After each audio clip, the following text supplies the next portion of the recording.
En los pasados días hemos conocido que algunas personas relevantes de nuestra comunidad autónoma aparecían en los llamados papeles de Panamá, del conocido despacho ahora por todo el mundo Mossack Fonseca.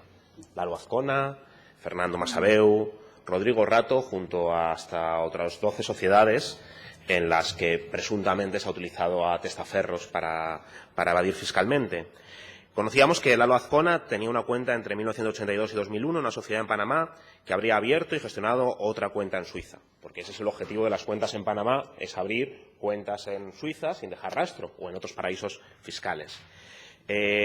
Porque yo creo que ninguna de esas personas que abrían esas cuentas en Suiza o en Panamá lo hacían, en el caso de Panamá, para ayudar a reactivar la economía panameña. No creo que era el objetivo. Lalo Azcona, lo hemos dicho ya la semana pasada, ocupa uno de los cargos nombrados por el Gobierno de mayor simbolismo en Asturias. Es el presidente del Consejo Social de la Universidad, un lugar desde el que se debería de dar ejemplo de esfuerzo, excelencia y compromiso social. Dice que no ha hecho nada ilegal, pero a mí me gustaría saber cuál era el motivo para tener sociedades que operaban desde paraísos fiscales. También conocimos que la familia Massabeu, que ya había aparecido en la lista Falciani, usted lo sabe, y que está investigada en la Audiencia Nacional por 80 millones de fraude en el puerto del Musel, por el no pago del IVA, también habría aparecido aquí, ¿no? Ustedes premiaron a la familia Massabeu en este verano pasado con la medalla de oro de Asturias. Es curioso. 4 sociedades aparecían vinculadas a la familia Massabeu, a la casa. Mire, es gracioso. Mire el amor de Asturias que tienen. Soprano Foundation, Sabugo Foundation, Salencia Foundation y Salesas Foundation.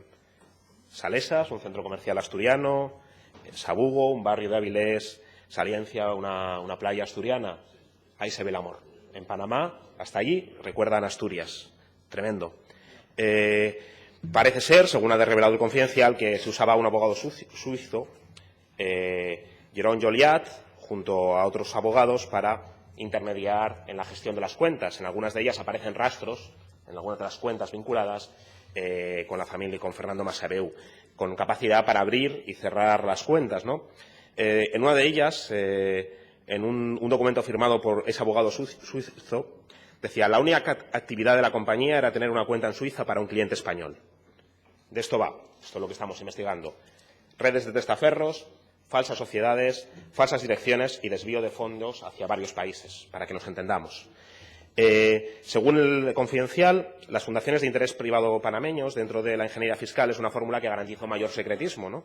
Funcionan como una sociedad, no están sujetas a ningún tipo de impuestos y no hay necesidad de desvelar ni beneficiarios ni rellenar informes de cuentas. Es decir, abres una sociedad en Panamá, esa sociedad te abre una cuenta en Suiza y a partir de ahí se gestiona con menos rastros y con la capacidad de evadir fiscalmente. Así no se pagan impuestos en España, obviamente, ni se sigue el trazo del dinero. En este caso, en las listas Falciani o en la lista de Panamá de la familia Massabeu, se abren al poco de morir el padre Fernando Massabeu y hacerse él con el cargo de la entidad.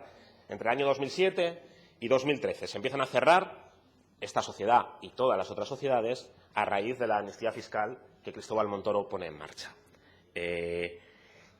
Yo me gustaría saber qué piensa de si no le parece grave que la mayor fortuna privada de Asturias aparezca en los 2 mayores listados mundiales de evasión fiscal. Yo no sé si eso les preocupa, si siguen considerando que su acción es ejemplar, si le volverían a otorgar una medalla de oro o con qué cara se pide su gobierno a la gente que pague los impuestos cuando tenemos a destacados empresarios, a los más destacados empresarios, los más ejemplares, según ustedes, empresarios que no pagan impuestos, ¿no? No son los únicos que aparecen en la lista Falciani. Mittal, conocido por ser propietario de ArcelorMittal, también tenía 3 sociedades en Panamá. Otras 12 empresas están a la búsqueda de que encontremos quiénes eran los testaferros o para quién trabajaban los testaferros. Otro asturiano, aunque este ya llueve sobre mojado, no nos importa, ya lo teníamos asumido, ¿no? Rodrigo Rato tenía 2 sociedades y las cerró para recuperar 3,6 millones de euros. Las cerró precisamente para intentar eliminar el rastro después de haber regularizado por la amnistía fiscal ese dinero, ¿no? A mí me preocupa qué criterio siguen para decidir quién es ejemplar en España, ¿no? Y si consideran que esos 2 ejemplos son tan ejemplares como para los cargos que ocupan. y yo creo que es relevante, ¿no? Es relevante, además, en un contexto donde tenemos a la mayoría de empresas del IBEX 35, 32 de 35, según el Observatorio de Responsabilidad Social Empresarial, operando en paraísos fiscales. O sea, es una problemática, la evasión fiscal, hasta 90.000 millones de euros al año, que está en la base que sea mayor la evasión fiscal en España que en otros países, como usted sabrá, de la pérdida de recursos que necesitaríamos, ¿no?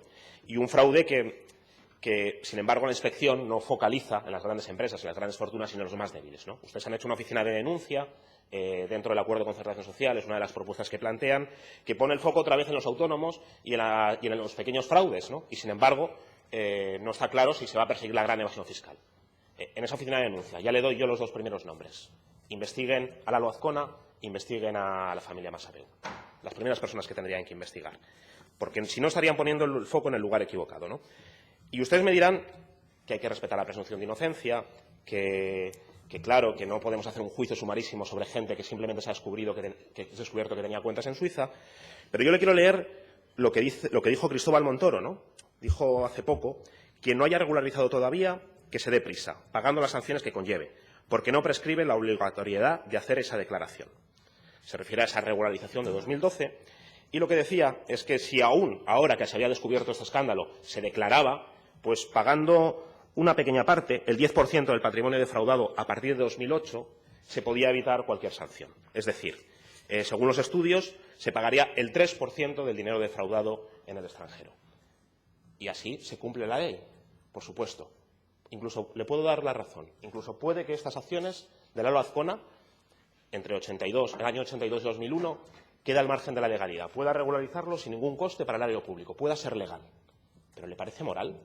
¿Le parece ético que estas personas que cumplen la legalidad escrupulosamente y que presuntamente han defraudado dinero en el extranjero? A mí me parece que no, ¿no? No me diga que todo es legal.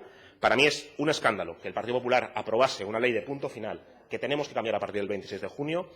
Es una ley de amnistía para que los delitos fiscales queden impunes. Eso es lo que se aprobó y lo que está instando Montero apoyando a los defraudadores a que sigan regularizando el dinero negro que tenían. Creo que no es ético, creo que no es justo y creo que no es socialista. Y le pediría que, aparte de que nos ayuden a cambiar esa ley a partir del 26 de junio, pues que hagan lo que está en su mano hacer en Asturias, y es retirar la medalla de oro al Grupo Masabeu y retirar a Lalo Azcona del Consejo Social de la Universidad de Oviedo. Porque, repito, ni es moral, ni es ejemplar, ni es justo, ni es ético, ni es la imagen que tenemos que representar de Asturias.